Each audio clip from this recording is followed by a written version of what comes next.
আগে মথুরাপুরে আরে আমাদের আমাদের পার্টির একজন দায়িত্বশীল মেম্বার তার কুরবানির গরু নিয়ে পালিয়েছিল, ভাবতে পেরেছে?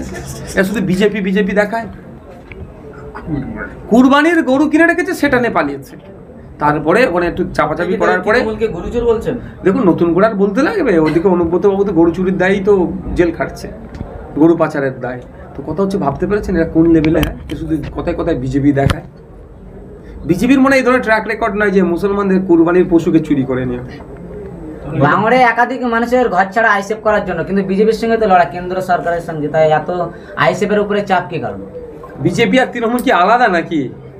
একে অপরের পরিপূরক। এই ওদের রাধা ভাতে ছাই দিয়ে আইএসএফ, ওদের ওদের ওদের ওদের নাটককে আইএসএফ ধরে ফেলছে, ওই জন্য আইএসএফের উপর অত্যাচার নেমে আসছে। তো অত্যাচার করে আইএসএফকে যারা মনে করে যদি শেষ করে দেবে, এটা ভুল হবে। গত পঞ্চায়েত ভোটে গত বিধানসভা ভোটে 26,000 লিড দিয়েছিলেন, কিন্তু এবারে 42,000 প্রায় ভোটে আপনার পিছিয়ে আছে। ও খাতায় কলমে আছে, ওই তৃণমূলের খাতায় কলমে আছে। ভোট গণনা কেন্দ্রে কি হচ্ছে, ভোট দানে কি হচ্ছে, বুথ জামে কি হচ্ছে, এজেন্টদেরকে তুলে নিয়েছে, এগুলো অন্যায় না করলে আমরা 50,000 ভোটে লিডে আছি। সামনে 26-এ কেমন হবে স্টেটমেন্ট? মানুষ যেমন চাইবে, সারা রাজ্যে 17টা দিয়ে বলেছিলাম মানুষ চাইলে আমরা পার্লামেন্টে যাব। যদি 2026-এ মানুষ আমাদেরকে চাই, আমরা আইনসভার মধ্যে যাবো, না চাই যাবো না। এই যে ভাঙড়ে এত আতঙ্ক, কর্মীদের মধ্যে আতঙ্ক, ভয়, অনেকে বলছে, অনেকে জয়েন করেছে, অনেকে তৃণমূলে জয়েন করবে। হেভিওয়েট নেতৃত্ব, আপনাদের হেভিওয়েট নেতৃত্ব বলছে আইএসএফ ছেড়ে তৃণমূলে জয়েন করবে। দেখুন আমি আবারও বলছি, কাউকে আমরা আটকে রাখতে পারি না। ব্যক্তি স্বাধীনতা আছে, সেটাকে মান্যতা দিতে হবে। কেউ যদি ভয় পেয়ে বা কোনো জায়গায় কোনো স্বার্থের কাছে নিজেকে সঁপে দেয়, কিছু করার নেই। শুধু আমার একটাই বক্তব্য এই প্রসঙ্গে, যারা ভোটে নির্বাচিত হয়েছেন তাদের অনুরোধ, আইএসএফ খাম চিহ্ন ছেড়ে যদি অন্য কোনো সিম্বলে যায়, সেটা পদত্যাগ করা যাবে না। আর দ্বিতীয় কথা হচ্ছে, লড়াই যে বিপ্লবে আমরা নেমেছি, সমাজ ব্যবস্থা পরিবর্তনের জন্য আমরা নেমেছি, অত সহজে আমরা সমাজ ব্যবস্থা পরিবর্তন করা যাবে না। প্রয়োজনে পিঠ পেতে দিতে হবে, তারপরেই সমাজ ব্যবস্থা পরিবর্তন হবে। একটু ধমকালো চমকালো, জেলের ভয় দেখালো, যদি দল চেঞ্জ করে নিই, তাহলে মানুষ আগামী দিনে সে যেই দলই যাক না কেন, তার নীতি নৈতিকতা নিয়ে অনেক প্রশ্ন তুলবে। আর একটা কথা, আইএসএফ এর পাশে আইএসএফ পুরো টিম আছে, কর্মী সমর্থকদের পাশে ছিল যেমন বিগত দিনে, এখন আছে, আগামী দিনেও থাকবে। আইএসএফ টিম সবসময় তার কর্মী সমর্থকদের পাশে আছে। লোকসভা নির্বাচনে ভরাডুবি কি মানুষের সঙ্গে জোট না বাড়ি করে? কোথায় ভরাডুবি হয়েছে? আমরা তো দারুণ রেজাল্ট করেছি। আরো ভালো রেজাল্ট করার দরকার ছিল, আরো ভালো রেজাল্ট হওয়ার দরকার ছিল, কিন্তু ওই বাইনারি পলিটিক্স, লক্ষ্মীর ভান্ডার বন্ধ করে দিবার ভয় দেখে এইসব করে ভোটটা নিয়ে নিয়েছে। একটা কথা শোনা যাচ্ছে আপনি নাকি তৃণমূলে জয়েন করছেন। আর একবার বলুন, আপনি তৃণমূলে জয়েন করছেন নাকি? যেদিন নওশাদ সিদ্দিকী হলিউডের ফিল্ম মানে হিরোর সুযোগ পাবে, যদি নওশাদ সিদ্দিকী হলিউডের হিরোর সুযোগ পাই, তারপরে ভাবনা চিন্তা করবে নওশাদ তৃণমূলে যাচ্ছে। মানে আমার পক্ষে সম্ভব নয় বলিউড নয় হলিউডে হিরো হওয়া, এটা অসম্ভব। যেমন আর এই যারা অভিযোগ করছে, অভিযোগ এটা অ্যাকচুয়াল নয়, এটা হচ্ছে একটা প্রোপাগান্ডা, যে আমাদের কর্মী সমর্থক ভালোবাসার মানুষদের মনে একটা মিসগাইড করে দেওয়া। ভাইজান যদি চলে যায় তাহলে আমি একটু আগে চলে যাই থাকি তৃণমূলে, এই ধরনের কথা। দেখুন লড়াইয়ে নেমেছি, সমাজ ব্যবস্থা পরিবর্তনের লড়াই। জেল কাটলাম, মার খেলাম, মিথ্যা কেস খেলাম, প্রায় 10-12খানা কেস চলছে। আর হারাবার আমার কি আছে? আমার হারাবার কি আছে? আমার কিচ্ছু হারাবার নাই। আমি সমাজ ব্যবস্থা পরিবর্তন করতে এসেছি, মানুষের জন্য কথা বলতে গিয়ে জেল খেটেছি। 100 বার আমি জেলে প্রস্তুত আছি যাওয়ার জন্য, মানুষের জন্যই কথা বলে যাব।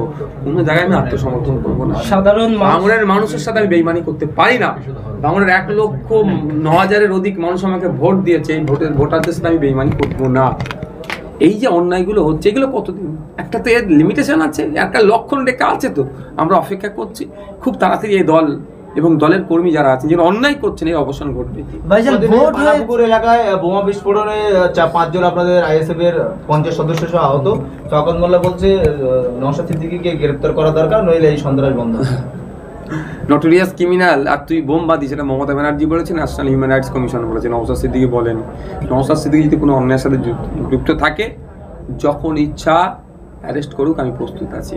তবে একটা কথা বলছি, আমার ওই কর্মী, ওই পঞ্চায়েতের মেম্বারকে একাধিকবার টার্গেট করেছিল, ওকে তৃণমূলে জয়েন করানোর চেষ্টা করেছিল সরকার সাহেব, পারেনি। তারপরে ওর বাড়ির অদূর থেকে বোমা উদ্ধার করে ওর নামে ফাঁসাতে চেয়েছিল, পারেনি। ওই দিনকে রাত্রে ওর পরিবারের লোকেদের সাথে কথা বললাম আমি, ওদের উপরে আক্রমণ চালিয়েছে, ওরাই বোম ছুড়লো, আবার আমাদের কর্মীদেরকে ফাঁসাচ্ছে। এটা অবসান হবে, আজ না হলে কাল হবে।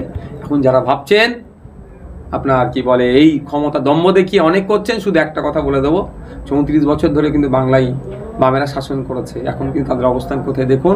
25 বছর বাংলায় বামেরা শাসন করে, এই কংগ্রেস শাসন করেছিল, তাদের অবস্থান কোথায় দেখুন।